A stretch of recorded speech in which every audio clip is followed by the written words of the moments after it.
As one of the most populous nations in the Commonwealth, or the most populous nation, and Sri Lanka's neighbor, India, has a particular interest in attending the conference. But the country's Prime Minister, Manmohan Singh, is not going. He's boycotting the summit, sending his foreign minister instead. And I spoke to the foreign minister from Colombo earlier today as well. Foreign Minister Salman Khurshid, thank you for joining the program. And directly the question, what sparked Prime Minister Singh's decision not to attend the Commonwealth Summit? Well, I imagine a lot of things were factored in. We are now into 5 elections, and important elections. The last round of elections before the general elections, sometimes in the middle of next year.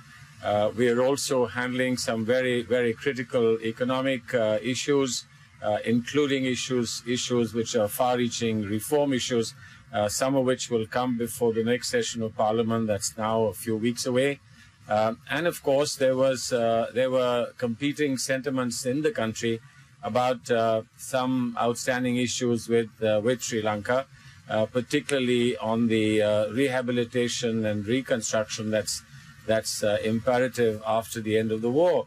And I think the totality of things that he took into account persuaded him not to come, and that he would send a team instead, headed by the foreign minister of the country. And so here I am. Now that you're there, are you going to sit down with your counterparts from Sri Lanka, and are you going to tell them you have to allow for and push a real investigation with everything that needs to happen with it, witness protection, all the other things, to finally come to terms with what happened in that country for 27 years?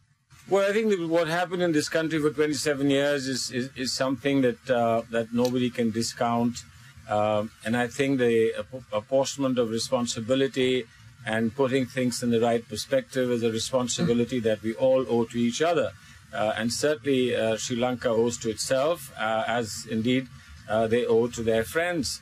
We have suffered as part of that tragedy, and I know that many friends that I valued enormously in Sri Lanka, including Tamils, who spoke with great confidence and spoke with great clarity in conditions that were extremely dangerous for them.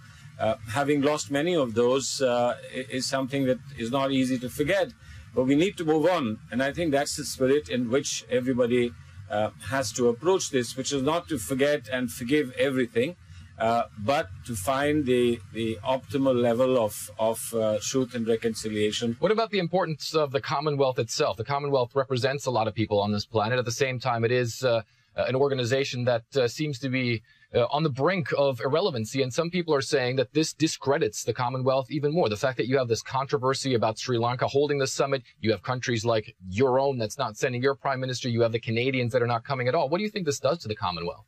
Well, Commonwealth is more than 50 countries. And now most of them are here. Most of them, more than 30, 35 are here at the level of heads of state or government. There are other foreign ministers here. I know that some principal positions, as taken by Canada, are there for us to take note of. But it would be, I think, both premature and perhaps somewhat unwarranted to comment about the Sri Lankan episode with any country bilaterally as being somewhat casting a shadow on the Commonwealth engagement. Foreign Minister Salman Khurshid, thank you so much for appearing on the program. Thank you very much. Thank you.